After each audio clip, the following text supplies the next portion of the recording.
ಇವತ್ತು ನಾನು ಕೇಸರಿ ಶಾಲ್ ಹಾಕೊಂಡು ಬಂದಿದ್ದೀನಿ. ನನ್ನ ಜೊತೆ ನನ್ನ ಸುಮಾರು ಜನ ಕಾರ್ಯಕರ್ತರು ಬಂದಿದ್ದಾರೆ. ಏನು ನಾನು ನದಿ ಅಂದರೆ ಕಾಂಗ್ರೆಸ್ಸಾ, ದಡ ಅಂದರೆ BJPನ ಅಂತ. ಸೊ ನಾನು ಇಲ್ಲಿ ಬಂದಿರೋದು ಗಣಪತಿಗೋಸ್ಕರ. ನಾನು ಇಲ್ಲಿ ಬಂದಿರೋದು ನನ್ನ ಧರ್ಮಗೋಸ್ಕರ. ಯಾಕಂದ್ರೆ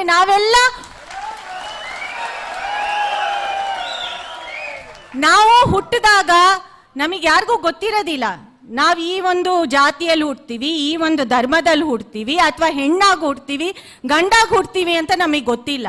ಆದ್ರೆ ನಮಗೆ ದೇವ್ರು ಇಲ್ಲಿ ಕಳಿಸ್ಕೊಟ್ಟಿದ್ದಾನೆ. ನನಗೆ ಇವತ್ತು ಹಿಂದೂ ಆಗಿ, ದಲಿತೆ ಆಗಿ, ಮಹಿಳೆ ಆಗಿ ಇವನ್ ಹುಟ್ಟಿಸಿದಾನೆ, ಮೂಡಿಗೆರೆಯಲ್ಲಿ ಹುಟ್ಟಿಸಿದಾನೆ ಅಲ್ವಾ. ಸೊ ಅದಾಗಿ ನಾನು ಹುಟ್ಟಿರೋದ್ರಿಂದ ನಾನು ಆ ಒಂದು ಅಸ್ತಿತ್ವದಿಂದ ನಾನು ಇವತ್ತಿಲ್ಲಿ ಬಂದಿದ್ದೀನಿ. ಸೊ ನಾನು ಇವತ್ತು ಶಾಸಕಿ ಪಕ್ಷ ಪ್ರತಿನಿಧಿಸೋದು ಆಮೇಲೆ, ಫಸ್ಟ್ ನಾನು ಜವಾಬ್ದಾರಿ ಸ್ಥಾನದಲ್ಲಿ ಇವತ್ತು ಕಾರ್ಯಾಧ್ಯಕ್ಷ ಆಗಿ ನಾನು ನಿಮ್ಮ ಮುಂದೆ ಬಂದಿದ್ದೀನಿ. ಸೊ ಯಾರಿಗೂ ಈ ಪ್ರಶ್ನೆ ಮೂಡ್ ಬರಬಾರ್ದು, ಯಾವ ಪಕ್ಷದವರಿಗೂ ಮೂಡ್ ಬರಬಾರ್ದು ನಾಳೆ ನಾನು BJPಲಿ ಬರ್ತೀನೋ, ಕಾಂಗ್ರೆಸ್ ಅಲ್ಲಿ ಉಳಿತೀನೋ, ಅಥವಾ SDPIಗೆ ಹೋಗ್ತೀನೋ, ಅಥವಾ BSPಗೆ ಹೋಗ್ತೀನೋ. ಆ ಪ್ರಶ್ನೆಗೆ ಉತ್ತರ ಇನ್ನು 3 ವರ್ಷ ಕಾಯೋಣ, ಅದಾದ್ಮೇಲೆ ನೋಡೋಣ. ಬಟ್ ಆದ್ರೆ ಇವತ್ತು ನಾನು ಕಾಂಗ್ರೆಸ್ ಪಕ್ಷದ ಶಾಸಕಿಯಾಗಿ ಇವತ್ತು ನಾನು ಇಲ್ಲಿ ನಿಂತಿದ್ದೇನೆ. ಸೊ ಅದನ್ನ ನಾನು ಗುರ್ತಿಸ್ಕೊಳ್ಳೇಬೇಕಾಗತ್ತೆ. ಬಟ್ ಎಷ್ಟು ನಾನು ಕಾಂಗ್ರೆಸ್ ಪಕ್ಷದ ಶಾಸಕಿ, ಅದ್ರ ಜೊತೆ ನನಗೆ ಸಾಕಷ್ಟು ಅಸ್ತಿತ್ವಗಳು ಕೂಡ ಇದೆ. ಅದನ್ನೆಲ್ಲ ಸೇರ್ಕೊಂಡು ನಾನು ಇವತ್ತು ನಯನ ಮೋಟಮ ಆಗಿದ್ದೀನಿ.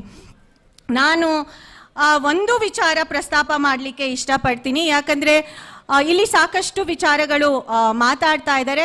ಪುಟ್ಟಣ್ಣ ಮಾತ್ರ ಈ ಕಾರ್ಯಕ್ರಮ ಅಥವಾ ಈ ಒಂದು ಕಾಲ ನಾನು ಬಾಂಬೆಯಲ್ಲಿದ್ದೆ ಕೆಲಸ ಮಾಡಿಕೊಂಡು, ಸ್ವಲ್ಪ ಮಟ್ಟಕ್ಕೆ ಸ್ವಲ್ಪ ವರ್ಷಗಳ ಕಾಲ ಅಲ್ಲಿ ನಾನು ಇದ್ದು, ನಾನು ಅಲ್ಲಿ ಗಣಪತಿ ಪದ್ಧತಿ ಇಲ್ಲಿ ಏನು ಹುಟ್ಟು ಬೆಳೆದಿದ್ದು ನೋಡಿದ್ದೀನಿ, ಮಹಾರಾಷ್ಟ್ರದ ಗಣಪತಿ ಪದ್ಧತಿನೂ ಅಷ್ಟೇ ಹತ್ರದಿಂದ ನಾನು ನೋಡಿದ್ದೀನಿ. ನಾನು ಹೇಳಬೇಕು ಅಂದರೆ ನನ್ನ ಮದುವೆ ಕಾಗದಾನ ನಾನು ಸಿದ್ಧಿವಿನಾಯಕಕ್ಕೆ ಸುಮಾರು ವರ್ಷ ಆದಮೇಲೆ ಹೋದೆ. ಮದುವೆ ಕಾಗದಾನ ಮೊದಲನೇ ಮದುವೆ ಕಾಗದಾನ ನಾನು ಸಿದ್ಧಿವಿನಾಯಕ ಹತ್ರ ಹೋಗಿ ಇಟ್ಟು ನಾನು ಪ್ರಾರ್ಥನೆ ಮಾಡಿ ಬಂದಿದ್ದ ಗಣಪತಿ ಅದು. ಅದಾದ ಮೇಲೆ ನನಗೆ ಮಗು ಹುಟ್ಟಿದ ಮೇಲೆ ನನ್ನ ಗಂಡನ ಮನೆಯ ಸಂಪ್ರದಾಯದ ಪ್ರಕಾರ ಫಸ್ಟ್ ಮಗುನ ಹೊರಗಡೆ ಕರ್ಕೊಂಡು ಹೋಗ್ಬೇಕಾಗಿ ಬಂದಾಗ ಯಾವುದಾದ್ರೂ ದೇವಸ್ಥಾನಕ್ಕೆ ಕರ್ಕೊಂಡು ಹೋಗ್ಬೇಕಾಗುತ್ತೆ ನಮ್ಮ ಗಂಡನ ಮನೆ ಪದ್ಧತಿ ಪ್ರಕಾರ. ಆಗ್ಲೂ ಕೂಡ ನನ್ನ ಮಗಳು ಹುಟ್ಟಿದಾಗ ಮನೆಯಿಂದ ಆಚೆ ಕರ್ಕೊಂಡು ಹೋಗ್ಬೇಕಾದ ಸಮಯ ಬಂದಾಗ ನಾನು ಫಸ್ಟ್ ಕರ್ಕೊಂಡು ಹೋಗಿದ್ದು ಸಿದ್ಧಿವಿನಾಯಕ ದೇವಸ್ಥಾನಕ್ಕೆ ಅಲ್ಲಿ. ಸೊ ನನಗೆ ಮತ್ತೆ ಗಣಪತಿಗೆ ತುಂಬಾ ನಾನು ಹುಟ್ಟಾಗಿಂದ ಇಲ್ಲಿವರೆಗೂ ತುಂಬಾ ವರ್ಷಗಳ ಸಂಬಂಧ ಇದೆ. ಆಮೇಲೆ ನಾನು ಯಾವತ್ತೂ ಹೇಳ್ತಾ ಇದ್ದೆ, ಮೊದಲನೇ ಬಾರಿ ಶಾಸಕಿಯಾಗಿ ಬಂದು ಈ ವೇದಿಕೆಯಲ್ಲಿ ನಿಂತಾಗ ಹೇಳ್ತಾ ಇದ್ದೆ, ನನ್ನ ಆಸೆ ಇತ್ತು ಅಂತ. ಪ್ರಾಣೇಶನ ಹೆಂಗೆ ನಿಮಗೆ ಹೇಳ್ತಾ ಇದ್ರು, ಇವಳನ್ನ ಚಿಕ್ಕವಳಿಂದ ನೋಡ್ಬಿಟ್ಟು ಇವತ್ತು ಶಾಸಕಿಯಾಗಿ ನಿಂತಿದ್ದಾಳೆ ಅಂತ.